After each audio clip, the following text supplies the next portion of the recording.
Brought to you by TheoryOfEverything.AI. You know, sometimes the biggest changes in the world don't start with a grand plan. They start with a rumor, a little bit of curiosity, and the courage to just try something. This is that story. This is the story of Galileo. So picture this, it's Italy, 1609. We're in the middle of the Renaissance, which is awesome, but it's also a time when scientific and religious beliefs that were 1,000 years old were considered absolute, unshakable fact. And right in the middle of all this, you've got Galileo Galilei. He isn't the legend we know today, not yet. He's a 45-year-old math professor, good at his job, sure, but really, he's just a guy who loves to figure things out. And he's just heard a pretty interesting rumor. The rumor is about this new gadget from the Netherlands, some kind of spyglass. Nobody in Italy has actually seen one. All Galileo has to go on is a description of what it does.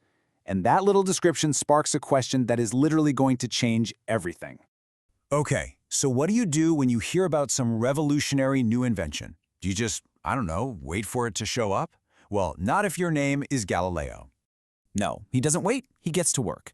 With nothing more than a description, he just starts messing around, figuring out the optics through pure trial and error.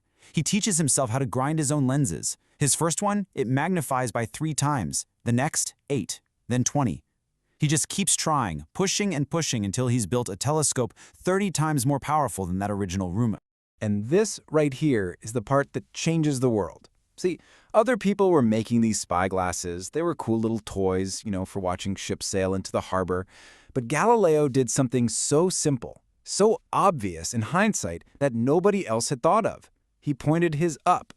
And that one simple act, just looking up, was about to put him on a collision course with pretty much every powerful institution on the planet.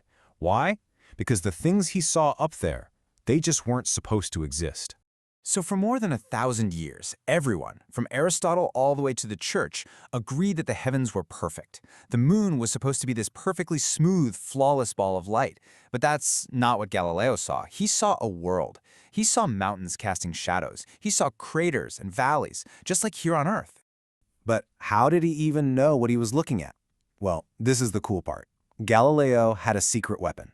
He'd been trained in Renaissance art. He understood chiaroscuro, the way artists use light and shadow to create the illusion of depth. So, while a philosopher might see some weird stains on a perfect orb, Galileo, the artist, saw shadows being cast by mountains. His artistic eye was actually the key to his scientific breakthrough. Then came January of 1610. He points his telescope at Jupiter and sees these 3 tiny little lights next to it, figures they're stars, but he looks again the next night, and they've moved. He keeps looking. On the 10th, one of them just vanishes, like it went behind the planet.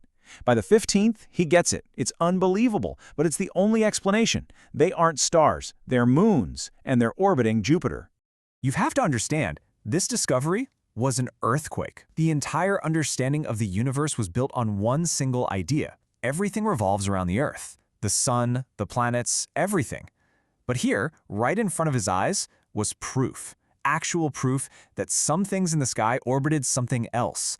And if Jupiter had its own moons, well then maybe, just maybe, Earth wasn't the center of everything after all.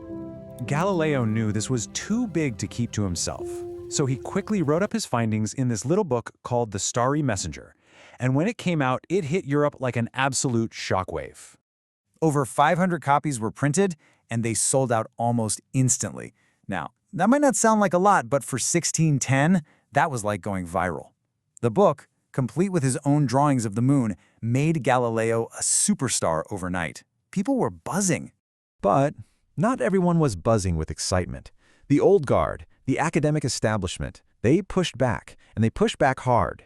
Get this, his own colleague at the university, a guy named Cesare Cremonini, flat out refused to even look through the telescope. He was literally afraid of what he might see.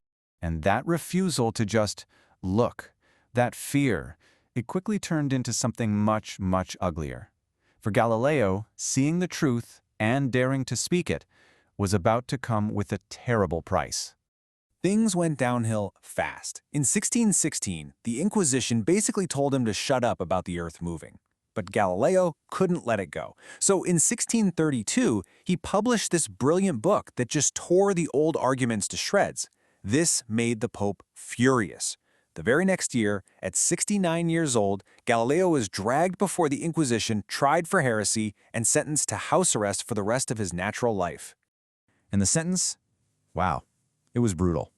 It wasn't just about locking him up. They forced him, on his knees, to publicly renounce everything he had discovered, to abjure, curse, and detest the very truths he had brought to light. So how long does it take for a truth like that to finally win? In this case, 359 years. That's how long it took for the Church to finally officially say, you know what, Galileo was right. So, why does this story from 400 years ago still feel so important? Because it's not really about planets and stars. It's about that simple, incredible power of just trying something. I mean, let's be real. Galileo's tools were crude. His telescope was blurry, the field of view was tiny. He saw Saturn's rings and thought they were two weird moons. He even saw the planet Neptune and just wrote it down as a star. His gear was not perfect. And the world was so not ready. The most powerful institutions of his time were dead set against his ideas. They were willing to ruin his life just to keep things the way they were.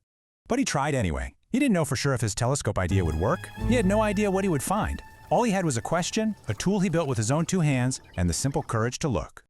There's this great legend that after he was forced to recant his beliefs, Galileo stood up and muttered under his breath, "Eppur si muove," and yet it moves.